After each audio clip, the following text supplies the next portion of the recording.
sobre la existencia del infierno, eternidad de las penas, etc. Por el padre Rollo Marín. Algunas objeciones y solución. Para proceder en la solución de las objeciones de la manera más lógica y encadenada posible, vamos a recogerlas en forma de una conversación o diálogo entre un incrédulo que pregunta y un profesor de teología que contesta. Pregunta: ¿la eternidad de las penas del infierno se opone a la justicia de Dios?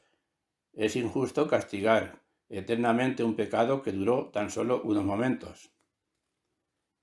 Respuesta: ningún crimen se castiga por el tiempo que se tarda en cometerlo, sino por la gravedad intrínseca que tiene. La justicia humana no condena a veces a prisión perpetua y aún a la pena capital al malhechor que ha cometido un crimen en un instante.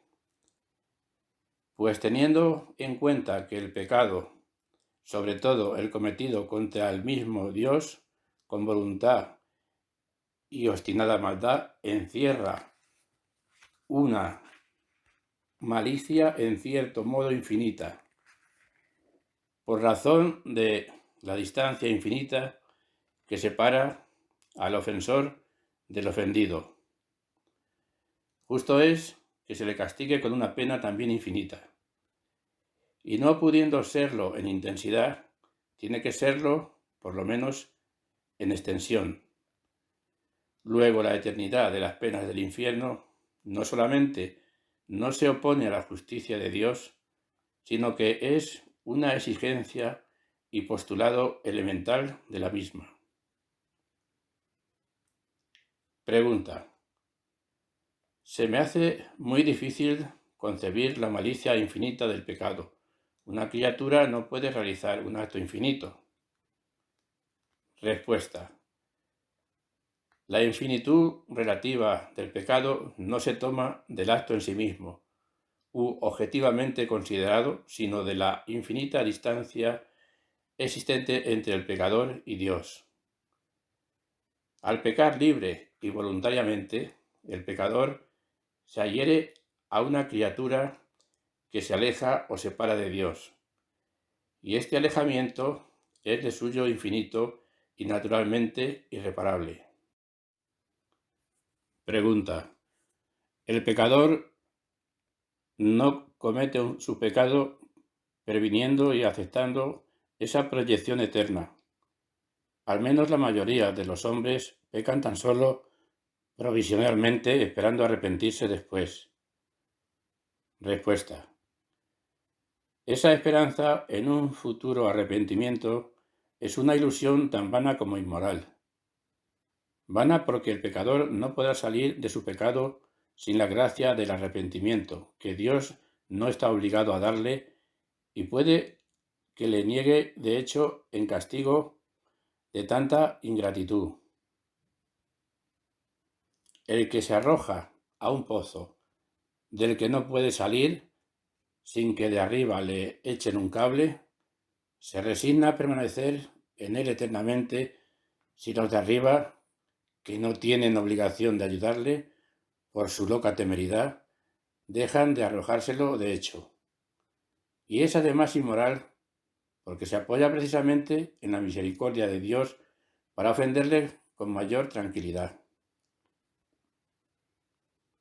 Pregunta: de todas formas, el pecador peca en el tiempo. ¿Por qué castigarle en la eternidad? Respuesta: desde el momento en que el pecador coloca actualmente su fin último en una criatura, renunciando a su último fin sobrenatural con el que es absolutamente incompatible, muestra bien a las claras que con mayor motivo se entregaría a ese pecado si pudiera gozar eternamente el placer momentáneo que le ofrece. Si por un instante de dicha fugaz y pasajero acepta la posibilidad de quedarse sin su fin sobrenatural eterno, ¿cuánto más se lanzaría a cometer ese pecado si pudiera permanecer en él impunemente durante toda la eternidad? En este sentido, dice profundísimamente Santo Tomás que el pecador, al separarse de Dios, peca en su eternidad subjetiva. Por consiguiente, si el pecador ha ofendido a Dios en su eternidad, es muy justo que le castigue Dios en la suya, como dice San Agustín. Pregunta: ¿pero la malicia subjetiva del pecado no depende del grado de conocimiento y voluntariedad con que ha procedido el pecador? Respuesta: ciertamente que sí. Pregunta: ¿y qué pecador se da cuenta al cometer su pecado del alcance y trascendencia de su acto?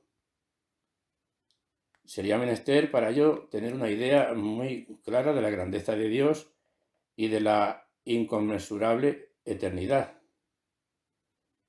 Respuesta: el pecado cometido en esas condiciones sería de una malicia verdaderamente satánica. Ese fue el pecado de los ángeles rebeldes, cuya malicia fue tal que Dios les negó para siempre el beneficio de la redención que ofreció, sin embargo, al hombre pecador. Pregunta: luego vos mismos confesáis que el pecado del hombre no reúne la malicia satánica de los demonios y por consiguiente, respuesta: por consiguiente Dios se compadeció de él y le ofreció el beneficio de la redención que negó a los ángeles rebeldes.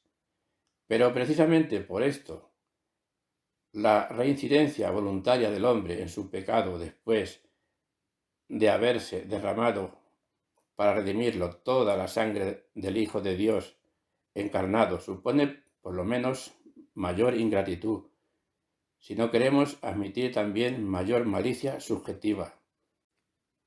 Y esto basta para que ese pecado cometido libre y voluntariamente tenga la fuerza suficiente para apartarlo eternamente de Dios como fin último sobrenatural. Además, como dice excelentemente un teólogo de nuestros días, el hombre que sospecha de su Padre una misteriosa grandeza para él desconocida y un sacrificio secreto, pero incomparable, llevado a cabo en su favor por ese Padre, no es responsable si le ofende de eso mismo que no conoce. Nosotros que sabemos la grandeza inconmensurable de nuestro Dios, su ternura infinita y la sublimidad del sacrificio de la cruz, podemos decir con fundamento que no somos responsables ante el misterio de la justicia del cielo, bajo pretexto de que en el momento de pecar nuestra imaginación e inteligencia no nos representaban con exactitud aquella. Pregunta: ¿pero por qué crea Dios a los que sabe que se han de condenar? Respuesta: entre otras razones que trascienden infinitamente la pobre inteligencia humana, hay que decir que porque de lo contrario se seguiría una gran inmoralidad, lo cual repugna a la infinita santidad de Dios. En efecto, si Dios, llevado de su infinita misericordia, no creara más que a los que se han de salvar, se seguiría que el hombre podría impunemente burlarse de Dios, conculcando uno por uno todos los mandamientos de su ley divina. No sería menester siquiera que se arrepintiera de sus pecados, ya que Dios tendría que perdonarle forzosamente más pronto o más tarde, con lo cual podría darse el caso de un pecador que después de haber sufrido en la otra vida una pena temporal más o menos larga, entraría finalmente en el cielo sin haberse arrepentido de su pecado y sin haberle pedido perdón a Dios. ¿Quién no ve que esto sería una monstruosidad escandalosa, 1000 veces más inconcebible que el hecho de crearle previendo que se va a condenar? Por lo demás, una cosa está del todo clara en la teología de la salvación, cualquiera que sea la escuela teológica a la que pertenezca, y es que Dios no crea ni creará jamás a nadie para que se condene, haga lo que haga, reprobación positiva, sino únicamente a pesar de prever que se querrá condenar voluntariamente, reprobación negativa en castigo del pecado voluntariamente cometido. ¿De quién es la culpa, por consiguiente, si el pecador se condena? Sería el colmo de la inmoralidad pedirle cuentas a Dios por castigar justamente un crimen del que solo el perverso pecador ha tenido libre y voluntariamente la culpa. Pregunta: ¿pero por qué la pena del pecado ha de ser eterna? ¿No bastaría un castigo temporal, aunque fuera larguísimo, para satisfacer las exigencias de la divina justicia? Respuesta: de ninguna manera. La obstinación del pecador, perpetuamente aferrado a su pecado, obliga a mantenerle la pena eternamente. El pecador no se arrepiente ni se arrepentirá jamás, y en estas condiciones el castigo tiene que ser necesariamente eterno. Mientras permanezca la culpa, no debe terminar la pena. Pregunta: ¿y por qué el pecador no puede arrepentirse?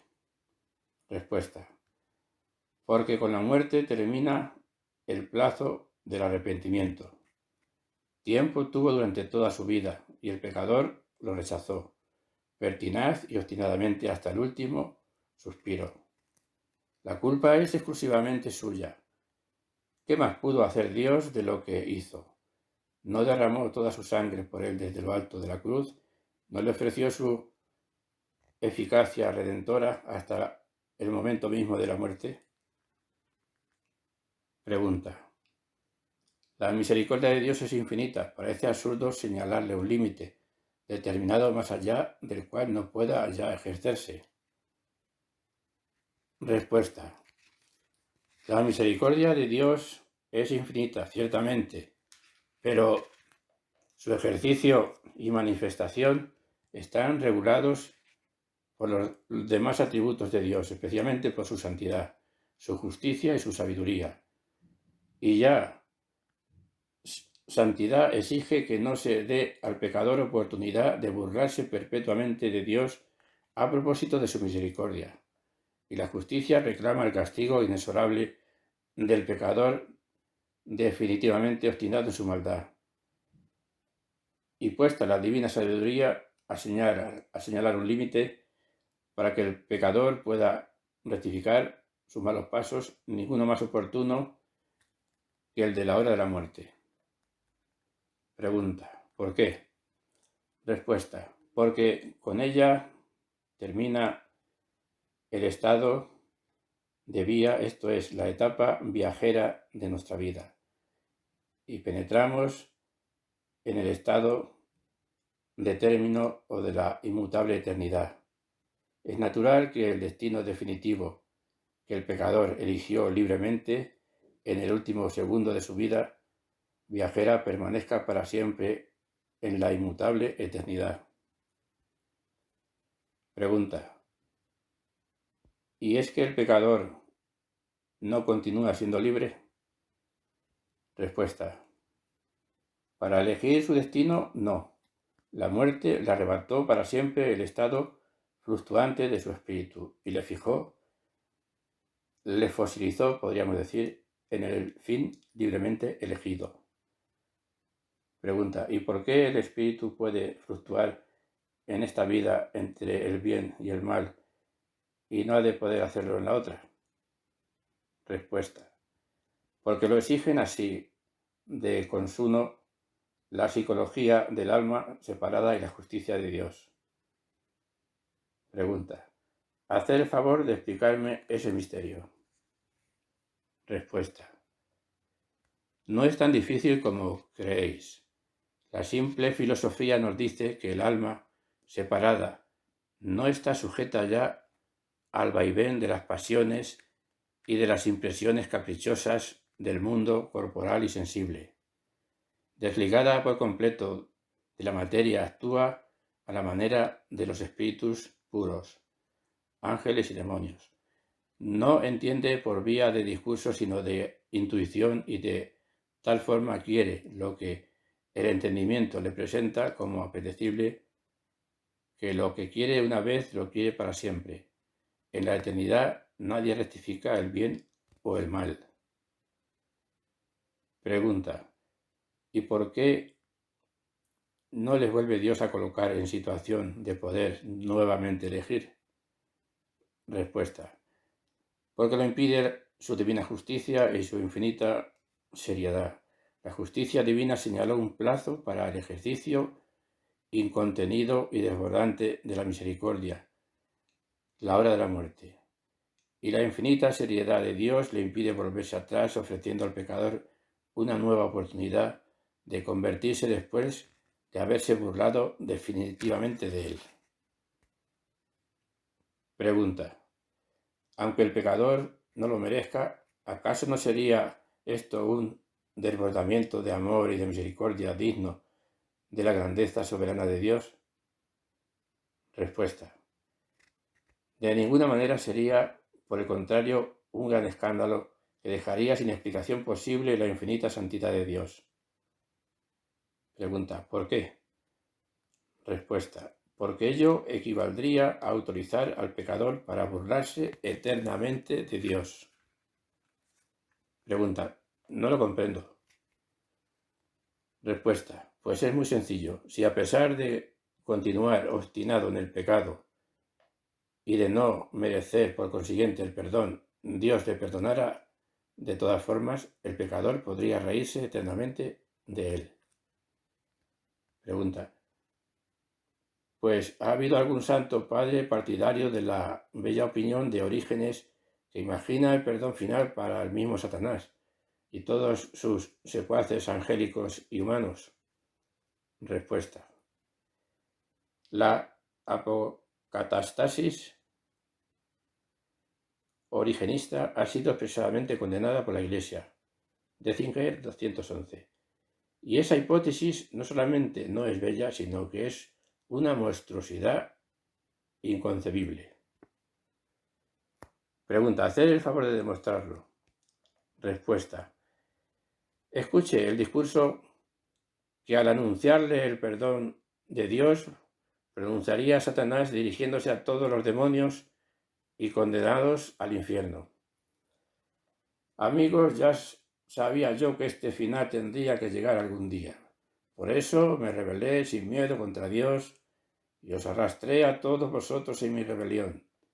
Y como mi orgullo no podía sufrir la humillación de pedirle perdón a Dios, por eso no se lo pedí, ni se lo pido ahora.